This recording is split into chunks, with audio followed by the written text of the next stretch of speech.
¿Cómo están? Buenos días. Muchísimas gracias por esta invitación al Congreso Estatal de Teatro. Mi nombre es Juan Carlos Pino, soy abogado, tengo más de 15 años de trayectoria en el gremio.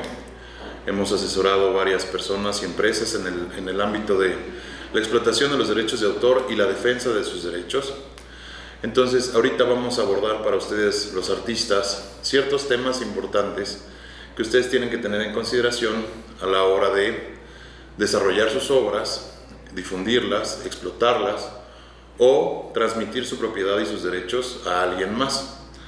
Entonces, tenemos que entender primero qué derechos tenemos y quién nos puede salvaguardar esos derechos. Tenemos nuestros derechos a la creación y a la propiedad de esas creaciones resguardados en la Constitución Política de los Estados Unidos Mexicanos. Y precisamente es ese derecho inalienable, propio del ser humano, que derivado de un proceso creativo puede generar algo, puede generar una obra de arte, puede generar una escultura, puede generar un guión, puede generar música, puede generar letra. Y entonces, derivado de la necesidad de regular esas creaciones, nuestro gobierno nos pone dos autoridades, que es el INDAUTOR, el Instituto Mexicano y el Instituto Mexicano de la Propiedad Intelectual, para defender nuestros derechos y para poder transmitir también esos derechos. ¿Qué derechos tenemos? Tenemos el derecho a la difusión, tenemos el derecho a la propiedad, tenemos el derecho al pago, y esos derechos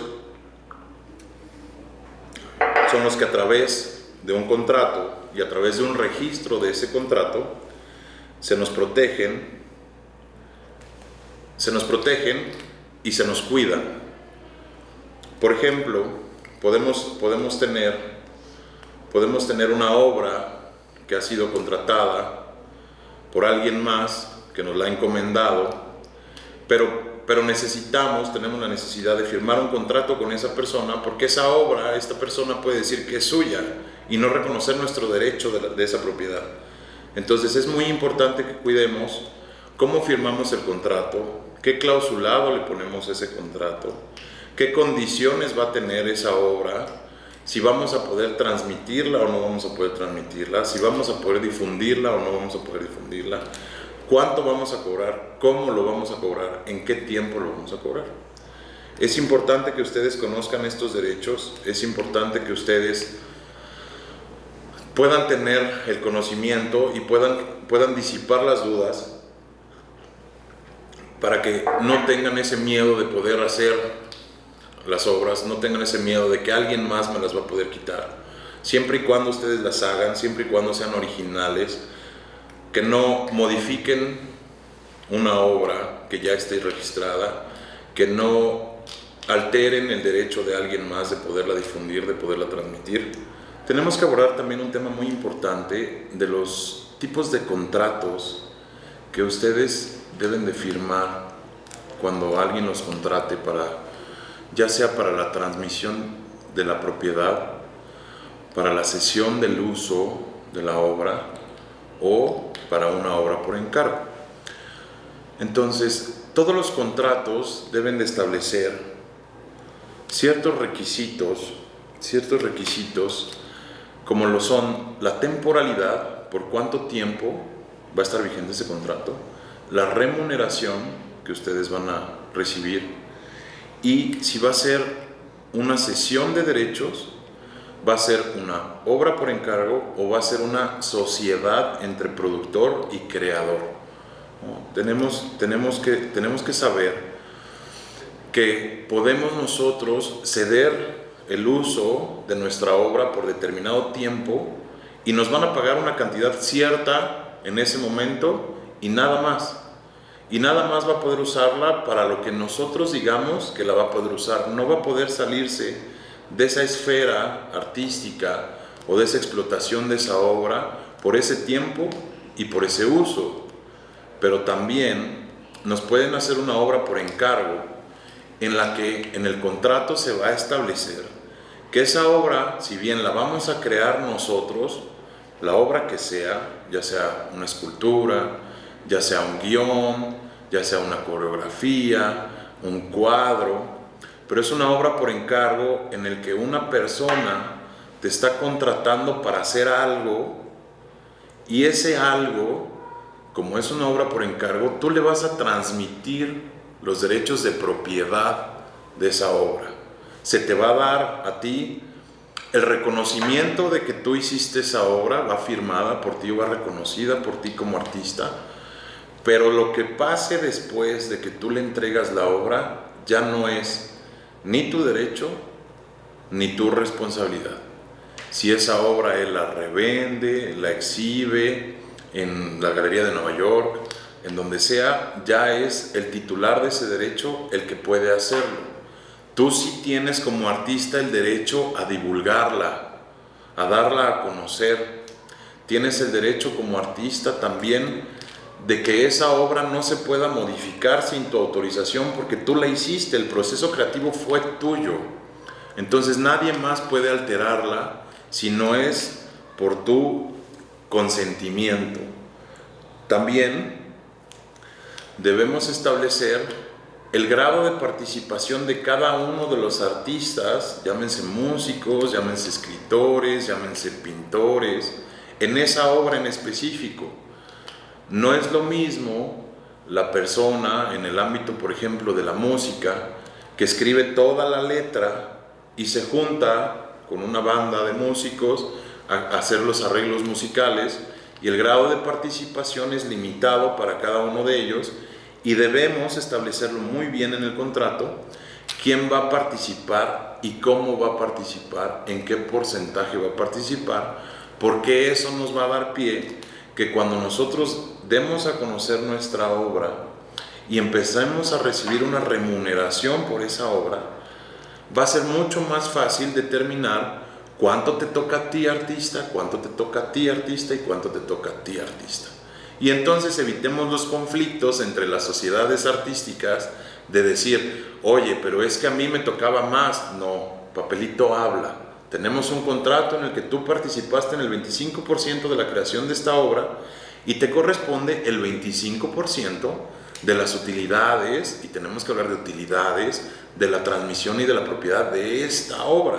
¿Y por qué hablo de las utilidades? Y es muy importante hablar de las utilidades, porque antes de generar utilidades, ustedes tienen gastos de la transmisión y la difusión de esa obra, y esos gastos se tienen que absorber por la sociedad artística que creó esa obra. Entonces, es como una pequeña empresa la que ustedes están creando para poder hacer esa obra y para poder transmitir esa obra. Entonces, si a mí me costó el montaje de mi obra de teatro 100,000 pesos, nos quedó de utilidad 30,000 pesos y yo tengo el 50% en el contrato establecido, bueno, me van a quedar 15,000 pesos. Pero tenemos que tener también especial atención, ¿cuánto nos costó hacer la obra? Vamos a sentarnos nosotros como artistas y vamos a invertir tiempo, vamos a invertir herramientas, vamos a tener gastos. Después de esos gastos para la creación, vamos a tener gastos para la reproducción de la obra o para la transmisión de la obra o para el montaje de la obra. Y después de todo eso, empezamos a generar dinero, empezamos a generar utilidades, y ahí es donde vamos a empezar a repartirnoslas sin pelearnos, porque ya tenemos un contrato firmado antes de generar la obra en la que sabemos cómo vamos a participar. Entonces son puntos muy técnicos, muy especiales que tenemos que tener en consideración. No podemos generar un contrato para todo el ámbito artístico. ¿Por qué? Porque cada aspecto es diferente y no es lo mismo si tú vas a generar fotografía y alguien te dio la cámara. Pues sí, me diste la cámara, pero el artista y el ojo artístico lo tengo yo, entonces no es el mismo grado de participación. Entonces tenemos que entender que vamos a definirlo de acuerdo a la obra que ustedes quieran crear. Eso es lo importante. No todos los contratos son los mismos para los mismos productos o para las mismas obras, y cada uno se tiene que ir adaptando de acuerdo a las necesidades que ustedes como artistas tengan. Si van a querer asociarse con alguien para que su obra de teatro pueda ser exhibida en cierto escenario y se van a asociar con un productor ejecutivo, hay ciertas cláusulas que tenemos que cuidar. Si ustedes ya crearon sus obras de arte, sus cuadros, sus pinturas, sus esculturas, y van a querer exhibirlas en un centro expositor, van a firmar un contrato totalmente diferente con ese centro expositor, en las que a lo mejor no les van a cobrar renta, pero sí les van a cobrar un porcentaje de lo que ustedes generen de ventas en ese centro expositor. Entonces tenemos que cuidar los contratos específicamente a lo que ustedes quieran lograr y a lo que ustedes quieran hacer. Más allá de la teoría que podamos tener, nos tenemos que abocar más a un tema de práctica y de entendimiento, en el sentido de que puedan conocer cuáles son sus derechos y obligaciones como creadores. Por ejemplo, si tú eres dramaturgo y te contratan para realizar una obra, para escribir una obra, en ese contrato va a estar muy bien especificado cuánto te van a pagar por desarrollar esa obra, cómo vas a deber transmitir esa obra y por cuánto tiempo van a poder explotar esa obra.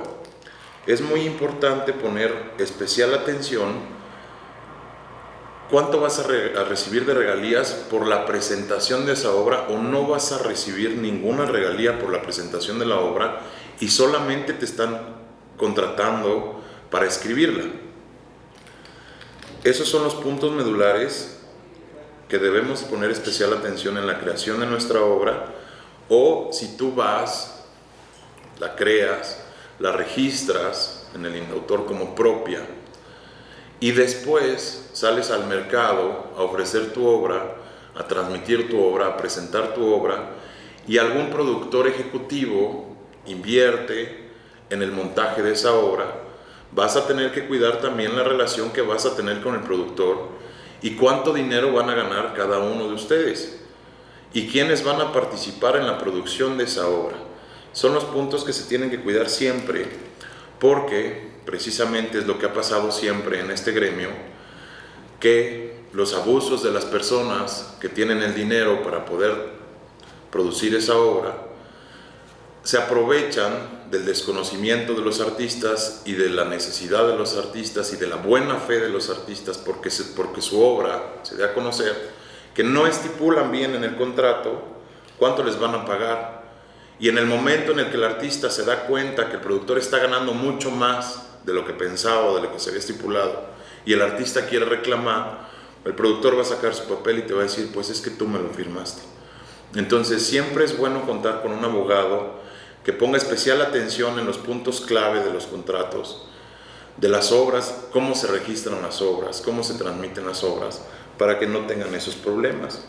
En todo el gremio se puede dar.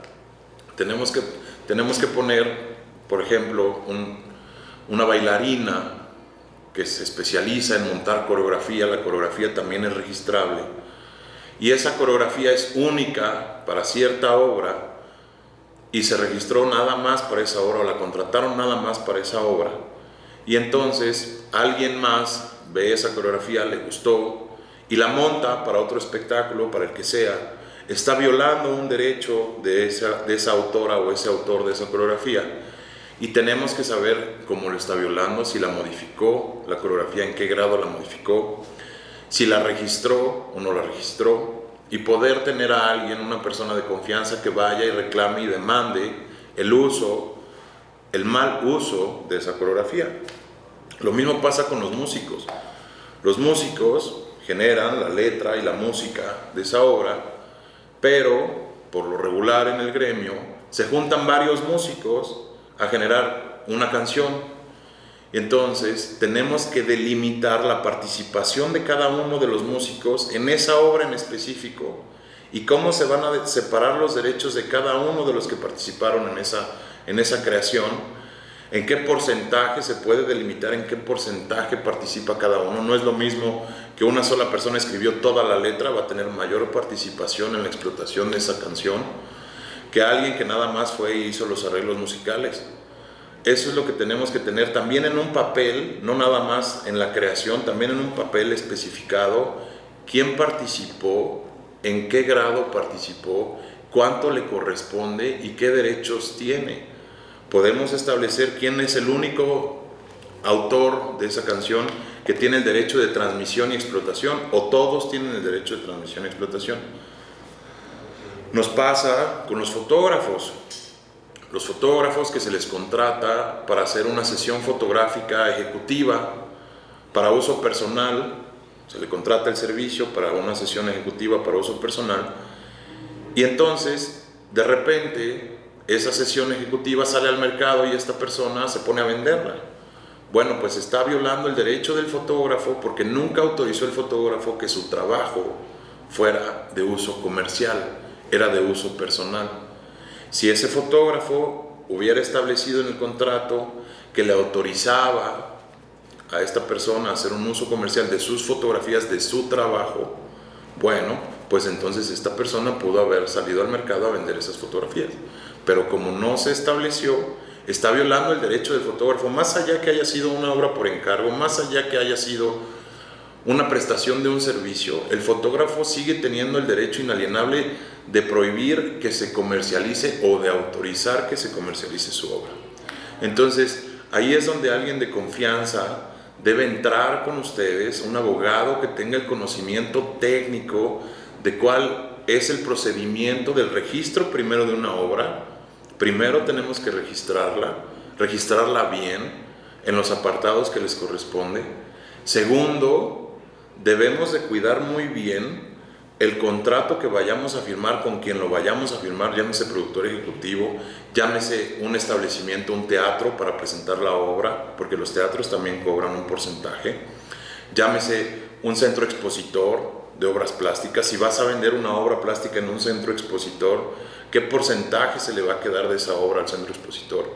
Entonces ahí es donde entramos nosotros como abogados y con ustedes a generar una sinergia y a generar una red de protección a sus derechos para que nadie pueda abusar de sus creaciones y de su persona.